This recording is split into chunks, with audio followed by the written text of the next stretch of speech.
جو لوگ اللہ پر ایمان لائیں، کہیں کہ ہمارا رب اللہ ہے، پھر اس پر جم جائیں، ان پر فرشتوں کا نزول ہوتا ہے۔ نہ کوئی غم کرو نہ خوف، خوشیاں مناؤ جنت کی جس کا تم سے وعدہ کیا گیا تھا۔ اللہ کی ربوبیت پر اطمینان جب انسان کو ہو جاتا، میرا رب اللہ ہے، ربی اللہ، انسان کے لیے نہ کوئی کھٹکا، نہ کوئی خطرہ، نہ کوئی خوف، نہ کوئی حزن۔ جو کچھ ہو رہا ہے کس کے اذن سے ہو رہا ہے؟ اللہ کے اذن سے۔ اللہ کے اذن کے بغیر پتہ تک نہیں ہلتا۔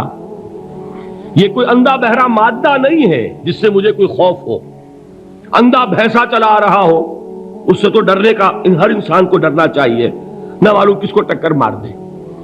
لیکن نہیں، اس کائنات کو چلانے والا ایک سمیع و بصیر خدا ہے، وہ جو میرا دوست ہے، میرا ولی ہے۔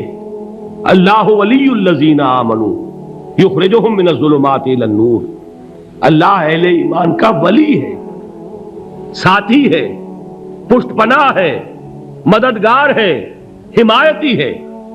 بتائیے جسے یقین ہو جائے کہ اللہ میرا مددگار، اللہ میرا محافظ، اللہ میرا پشت پناہ، اللہ میرا حمایتی، اس کے لیے کوئی خوف ہوگا؟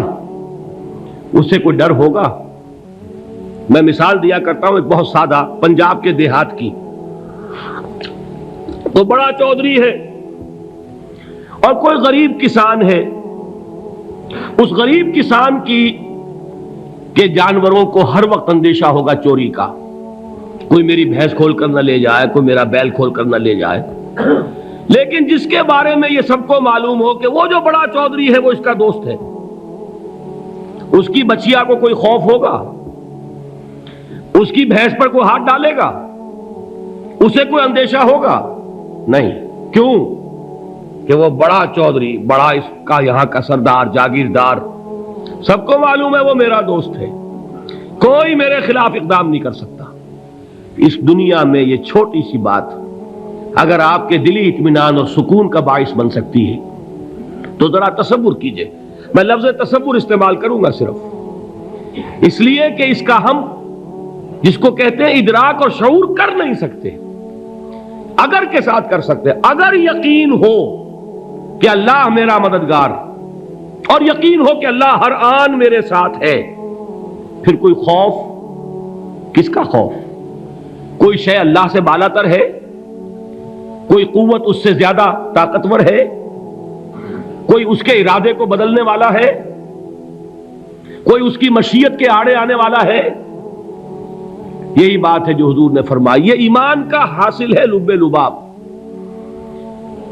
کہ دیکھو اچھی طرح اس بات کو ذہن نشین کر لو، اگر تمام انسان مل کر تمہیں کوئی نقصان پہنچانا چاہے نہیں پہنچا سکتے، مگر جو کچھ اللہ نے لکھ دیا ہو، اور تمام انسان مل کر تمہیں کوئی نفع پہنچانا چاہیں نہیں پہنچا سکتے، مگر وہ شے جو اللہ نے طے کر دی ہو۔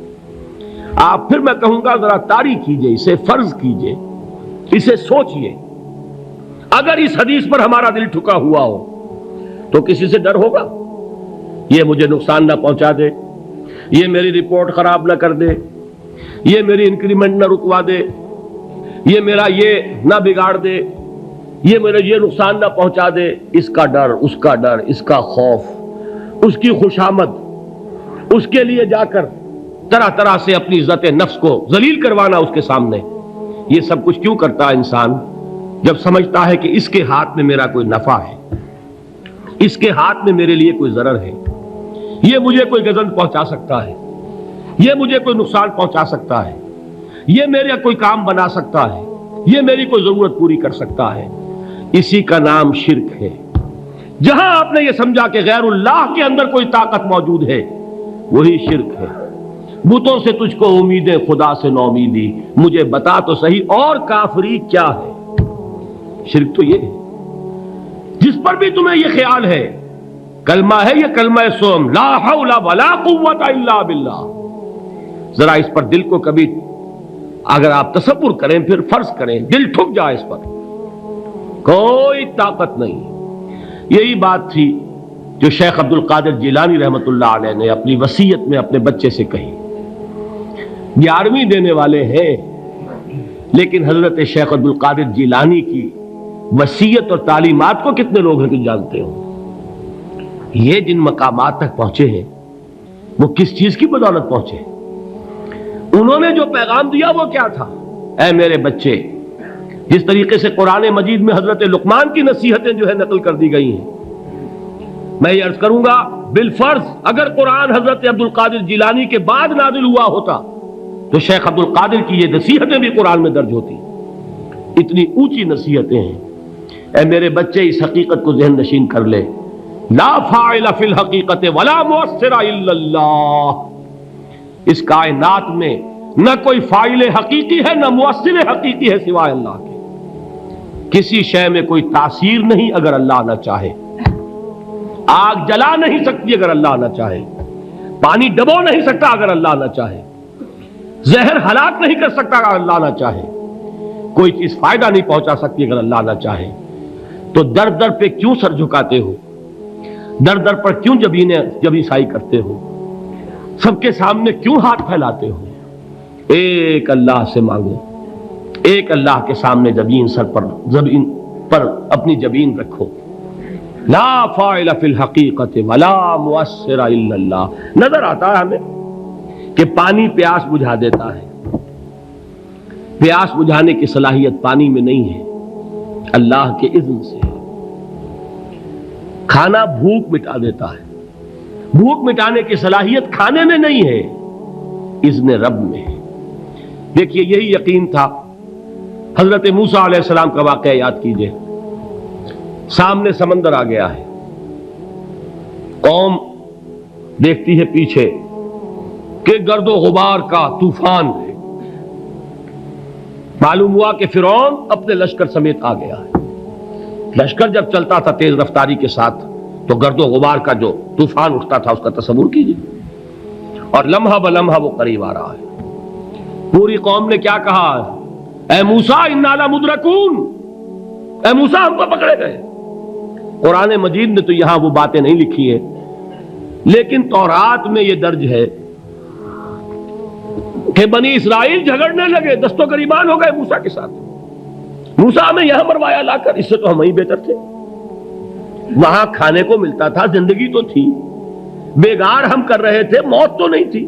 اب جو کچھ ہوگا اس کا تصور کرو، جس طریقے سے ہمارے ٹکڑے اڑائے جائیں گے. تو لڑ رہے ہیں حضرت موسیٰ علیہ السلام سے. یہ تورات کی تفصیل ہے. قرآن میں صرف اتنا آیا ہے، پریشان ہو کر انہوں نے کہا انا لمدرکون، موسیٰ ہم تو پکڑے گئے. اس وقت موسیٰ کا جواب کیا ہے؟ کلا ان معی ربی سیہدین. نہیں، میرے ساتھ میرا رب ہے، وہ راستہ دے گا. بتائیے کہاں راستہ نظر آ رہا ہے؟ یہ ہے ایمان بالغیب. راستہ نظر نہ آئے تب اللہ پر یقین ایمان ہے. جیب میں پیسے ہوں اور تب دل کو اطمینان ہے تو ایمان کس پر ہوا؟ پیسے پر، اللہ پر نہیں.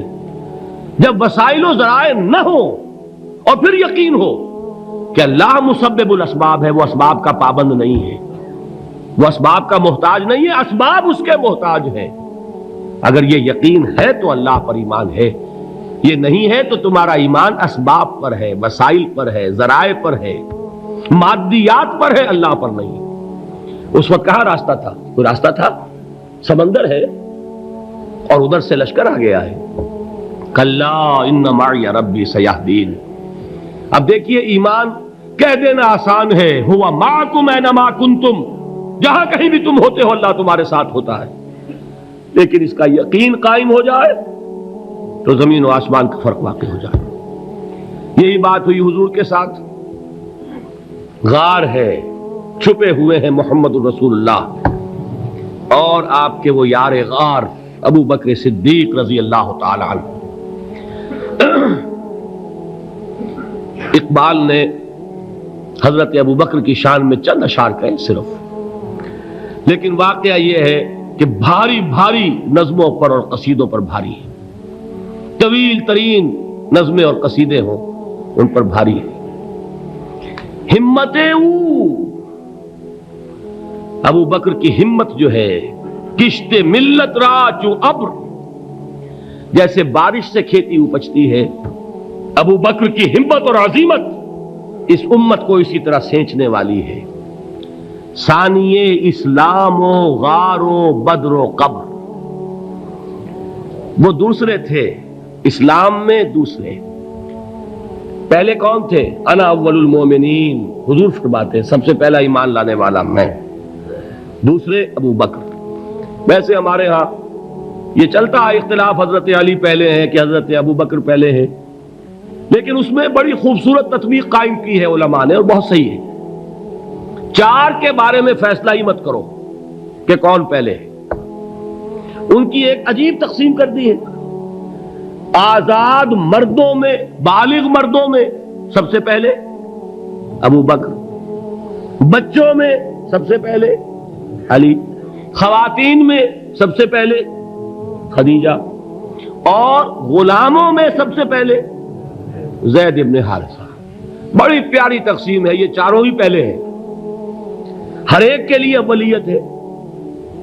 اور واقعہ یہ ہے کہ اگر زمانی اعتبار سے تعین ہوگا تو پہلے خدیجۃ الکبریٰ آئیں گی رضی اللہ تعالی عنہ، کسی اور سے بات کرنے کی نوبت بعد میں آ سکتی ہے، پہلے تو اہلیہ محترمہ سے بات ہوئی ہے، آتے ہی پہلی وحی ہوئی ہے، ابھی تبلیغ کا حکم نہیں تھا، کس کو بتایا واقعہ؟ ابھی اپنی نبوت کی تبلیغ کا تو حکم ہی نہیں آیا، واقعہ کس کا ہے؟ وہ خدیجہ کا ہے۔ جب کہا ہے کہ خشیت علی نفسی، مجھے اپنی جان کا اندیشہ ہے، تو کیا جواب دیا خدیجہ نے رضی اللہ تعالی عنہا؟